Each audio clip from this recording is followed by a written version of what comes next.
அனைவருக்கும் வணக்கம். வருகிற ஆடி அமாவாசை என்று காலம் சென்ற நமது முன்னோர்களுக்கு தர்ப்பணம் கொடுக்க நினைத்தும் வசதியில்லை என்று நினைப்பவர்களுக்காக இந்த பதிவு. ஒரு 10 ரூபாய் இருந்தால் போதும், நமது முன்னோர்களுக்கு திதி கொடுக்கலாம். அதாவது 10 ரூபாய்க்கு எள்ளு வாங்கிக்கோங்க.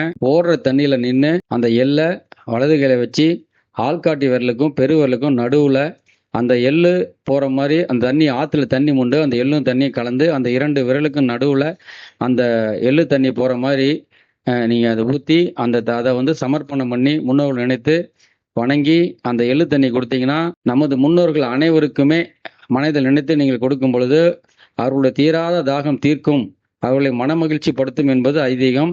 எனவே தர்ப்பணம் கொடுக்க வசதியில்லை என்று நினைப்பவர்கள் 10 ரூபாய்க்கு எள்ளு வாங்கிட்டு போய் ஓடுற தண்ணியில் நின்று இந்த மாதிரி தர்ப்பணம் கொடுத்து அந்த தண்ணியில் முழுகி குளித்து விட்டு மாட்டு துணி உடுத்தி வீடு வந்து சேருங்கள். நன்றி, வணக்கம், வாழ்த்துக்கள், வாழ்க வளமுடன்.